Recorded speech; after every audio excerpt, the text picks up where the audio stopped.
Aí, galerinha do mal, olha se não sou eu aqui de novo, mais uma vez, desta vez para falar com vocês sobre a África, ou melhor, sobre o não crescimento econômico da África, o que se deve a essa falta de crescimento. Se você acredita e acha que o não crescimento econômico da África se deve à mão de obra escrava, do início da era colonial até o finalzinho, você tá errado, cara. É óbvio e é claro que a mão de obra escrava, ela literalmente fulminou em um triste cenário demográfico para a África, de natalidade, de extinção de tribos que jamais a gente vai conseguir ver de novo. Culturalmente, uma perca para a humanidade enorme, mas no que tange o crescimento econômico do país, este período no continente africano, ele não foi tão ruim para a África, porque o crescimento do comércio de mão de obra escravo para a África, ele foi, de um ponto de vista econômico, bom.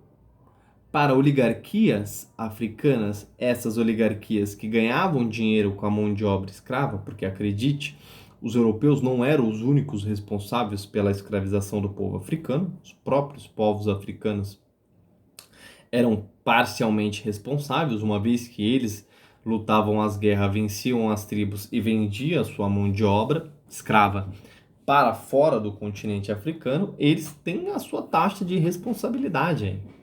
Não adianta você ficar com esse preciosismo tosco e inocentar os africanos da culpa de que eles participaram tão efetivamente, se não até mais que os próprios europeus, sobre a escravização do seu próprio povo. Isso é um fato histórico, isso que não é uma coisa de opinião, transcende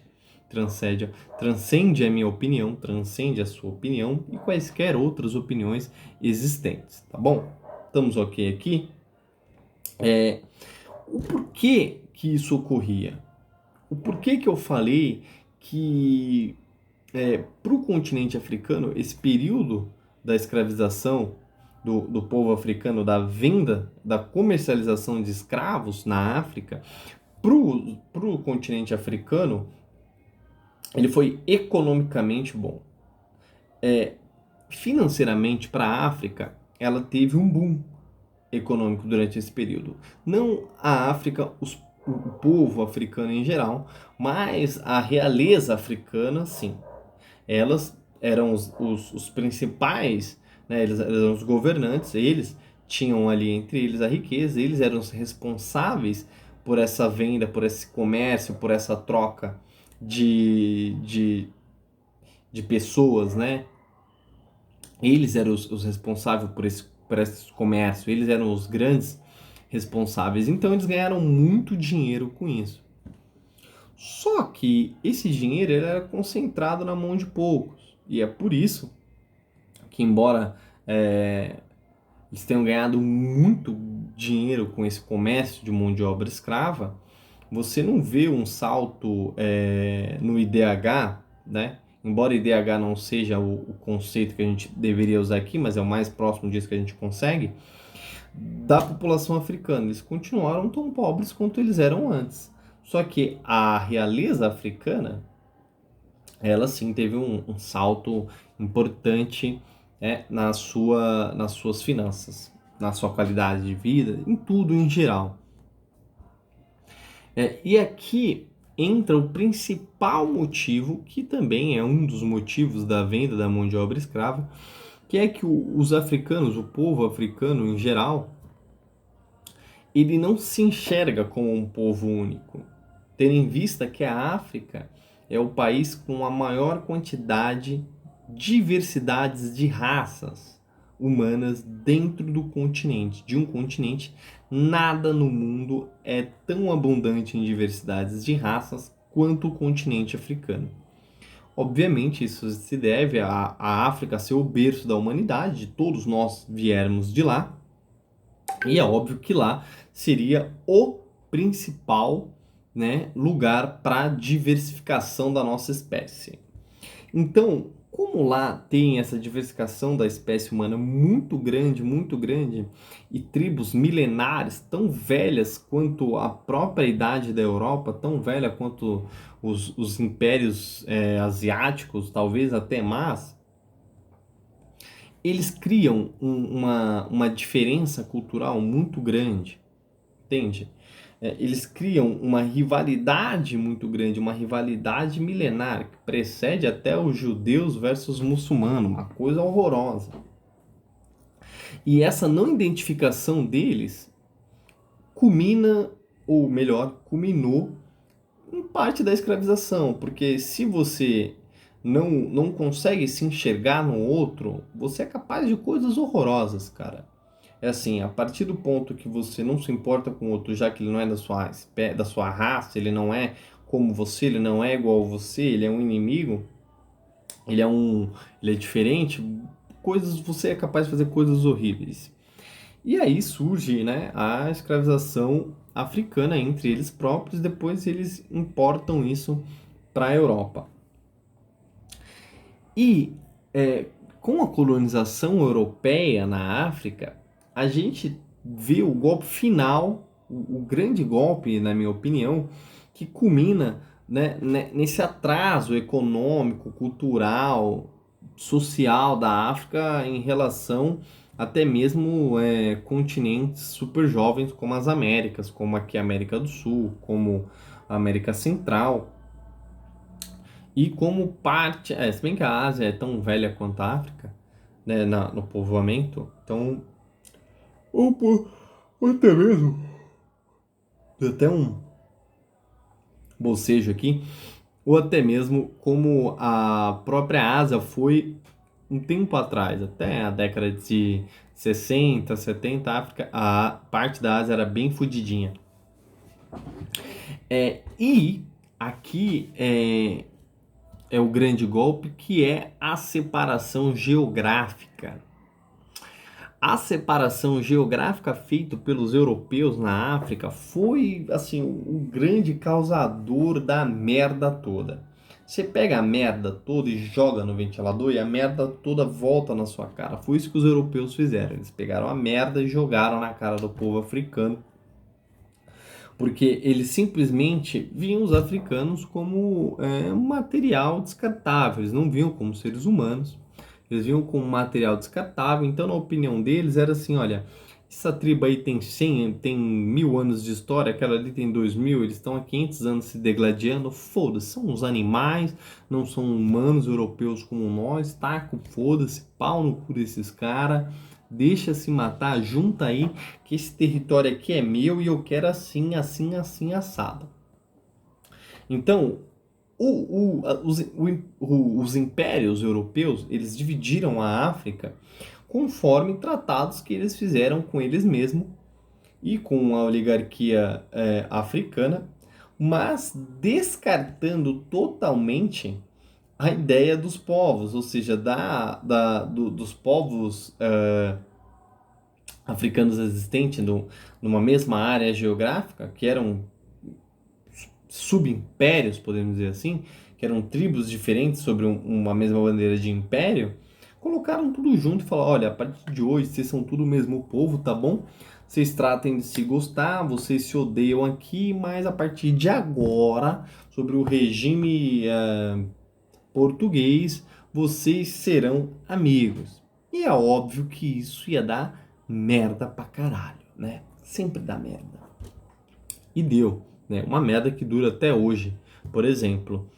E essa separação, né, ignorando a autonomia dos povos locais, quando você colocavam duas tribos que estavam há 1000 anos se degladiando junto, e você fala para eles: ó, a partir de hoje vocês vão ser uma tribo só, vocês são tudo nigerianos, ou vocês são tudo angolanos, vocês são tudo África do Sul, é tudo nós, é tudo junto, estamos paz e amor. Enquanto eles tinham 5 séculos de guerra, 2 séculos de guerra, e não funciona assim, né?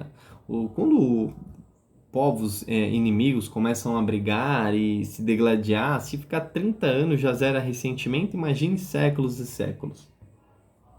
Hoje em dia ainda é muito comum você ver franceses que não gostam de alemães por causa da Segunda Guerra, e você vê várias pessoas ao redor do mundo que têm um certo preconceito contra os alemães por causa da Segunda Guerra. Então imagine e olha que nem foi assim embora a atrocidade seja tão grande quanto a africana, talvez até um pouco maior, não foi pelo mesmo período que o da África, foram séculos e séculos, né, entre eles mesmos. E acha que isso ia mudar assim, né? Óbvio que eles não acham que ia mudar, mas eles não estavam ligando ali pro povo, para a nação africana em si, mas sim nos seus lucros, nas suas expansões territoriais. Até aí, nada de novo sob o sol. O problema é que a monarquia africana ela ficou conivente, porque ela estava sendo banhada, entende? Ela estava sendo banhada, ela estava sendo silenciada. Então, para eles, eles estão ganhando. Eles foram coniventes com a escravidão, embora eles mesmos já tinham essa escravidão muito antes dos europeus chegarem. Porra, se você estudou, provavelmente você viu que os egípcios também tinham mão de obra escrava, e se você não sabe, o Egito fica na África, então esse é um costume, no mínimo, muito antigo dos egípcios, muito antigo mesmo, que precede até mesmo o Império Romano. Então, para os caras era extremamente comum. Então não era difícil de você falar, porra, que a oligarquia não tava nem aí, porque eles simplesmente não estavam mesmo, cara. E isso é comum mesmo numa oligarquia. Eles não ligam muito, eles ficam só entre o grupinho deles, só eles ganham dinheiro, pra eles é mil maravilhas, pro resto é foda-se. E isso ocorre na África também. Eu sei que você deve ter ouvido muito na sua vida que a culpa é dos europeus, a escravização, a industrialização forçada da África, os subserviços e tudo mais. Isso é parcialmente verdade, mas também não é bem assim. A totalidade da culpa não é dos europeus. E eu já te mostro aqui o porquê disso. Porque mesmo depois das revoluções e da independência dos estados africanos, a gente não teve um retrocesso, um cuidado dos principais, dos principais nomes africanos, dos responsáveis, dos grandes nomes, líderes africanos, em remapear a África mais de acordo com a sua realidade tribal extremamente diversificada, ou seja, diminuir os espaços imperialistas, os espaços dos estados africanos, de você diminuir e criar vários outros estados africanos para que eles consigam se gerir. Essa provavelmente seria a melhor saída, um remapeamento da África para você não criar o que ocorre em seguida na África após libertação do povo africano da colonização europeia. Deu uma travada na minha língua aqui. Então, como um Estado, eles não se preocuparam com o povo. Eles pensaram o seguinte: porra, o Estado ele vai sempre pensar ao lado dele. Pensou o seguinte, ó, os caras mapeou aqui, eu não vou querer perder meu pedacinho de terra. Perder um pedaço de terra significa perder poder perante os outros estados que provavelmente também vão ter a mesma ideia que nós e não vão querer perder. Então, quando um estado se estabelece, ele não quer perder território, entendeu? A emancipação, a perca de um território para um estado moderno é uma coisa horrorosa, porque assim, você não consegue mais invadir hoje, como se fazia antigamente, com guerra, e tomar a força, porque isso vai criar uma tensão muito grande com os outros países que podem acabar te retalhando e te fudendo legal. E você acaba até mesmo com o seu próprio povo criando uma hostilidade muito grande. Então, assim, mesmo no período do século XX, essa intenção, essa característica do mundo como do mundo moderno ou contemporâneo, dele jamais procurar guerras expandindo o território por meio de força bélica, já era algo meio óbvio, que não ia acontecer mais, salvo a Segunda Guerra, mas a gente viu no que deu, né? E o povo africano pensou a mesma coisa, falou, porra, cara, não dá, porque se aí de repente eu quiser invadir lá depois e anexar o território do cara no meu, vai dar merda pra caralho. Esses europeus filha da puta vai vir aqui, vai tacar terror, vai falar de direitos humanos a porra toda, tomar no cu. E eles sabiam disso.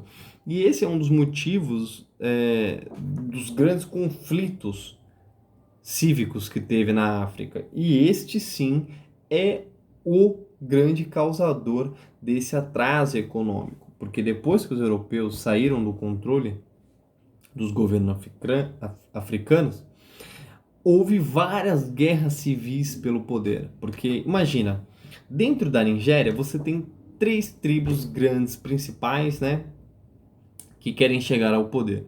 Nenhum deles se identifica com o outro, porque eles não se veem como o mesmo povo, eles se veem como povos diferentes e cada um que lute para chegar no poder. Ao invés deles separarem a Nigéria em partes para cada uma dessas tribos e cada uma delas ter o seu próprio estado, eles falam, não, vai ser aqui a Nigéria, aqui pegar é meu, você é louco, vou perder, por motivos que eu acabei de explicar mais cedo. E isso criou várias guerras civis da década de 70. Até o finalzinho ali da década de 70 você tinha guerras civis na África, coisas horrorosas. Até hoje você vê líderes de forças armadas revolucionárias africanas que pega as crianças na tribos e levam para um exército de guerrilheiros de 13, 12 anos. Isso é muito comum. Essa guerra na África, a guerra na África, ora financiada por instituições globalistas ou até mesmo pelos próprios governos europeus, mas nenhuma desses tipos de financiamento, de influência externa, afetaria se eles se enxergassem como um povo soberano de si mesmo. E isso jamais ocorreria, jamais a gente teria esse tipo de